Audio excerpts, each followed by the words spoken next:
Minisitule y'ebyobulamu ezzeeteekawo ebiragiro eby'okutangira okusaasaana kwa COVID-19 era nga muno mulimu okwambala masiki, okwewa amabanga n'ebirala nga batabigoberera amateeka gasobola okubakwata. Obuyinza buno minisitule y'ebyobulamu abuggya mu tteeka Public Health Act. Ku Lwokusatu lwa wiiki gye tukuba amabega, Pulezidenti Museveni yategeeza nga kabineti bw'egenda okukola ennongoosereza mu tteeka lino okwongeramu ebibonerezo ebikakali eri abo abasaasaanya COVID-19. Aware of the limitations of the current Public Health Act, Cabinet will fast-track its amendment to facilitate the enforcement of SOPs and include, among others, the on-spot and court fines of those who fail to adhere to SOPs.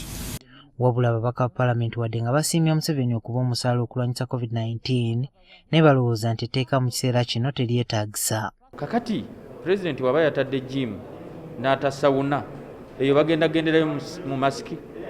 Omuntu ayinza okuyingira sawuna mu masiki, omuntu ayinza okugenda mu gym mu masiki.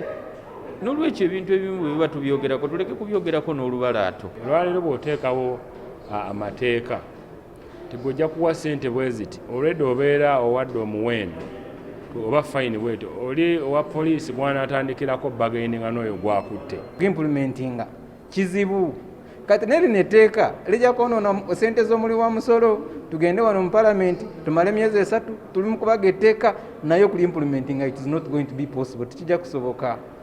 Bano balowooza amaanyi galina kuteekebwa ku kusomesa na kumanyisa bannayuganda ku kabi akali mu bulwadde bwa COVID-19 n'engeri y'okubwetangiramu. Njagala tuyigiriza abantu okwambala masiki nga tajambalira butamukwata.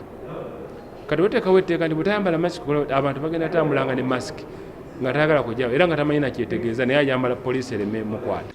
Ababaka balumiriza gavumenti okulemerera okugabira bannayuganda masiki nga n'olwekyo si kya bwenkanya okukwata omuntu nga tayambadde masiki ate n'avunaanibwa.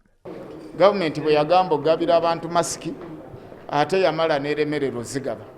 Kakati olwaleero nga twakera ku makya ne tulangirira nga gavumenti tugenda gaba masiki ne tulemererwa okutuuka ku bantu olwedde waliwo weakness. Wabula mu kiseera kino tekinaba kutegeerekeka kabineti lw'egenda kumaliza kukola nnongoosereza Museveni ze yayogerako naddi lwe zinaaleetebwa mu Paalamenti. Juma Kiriya, NTV ku ssaawa emu.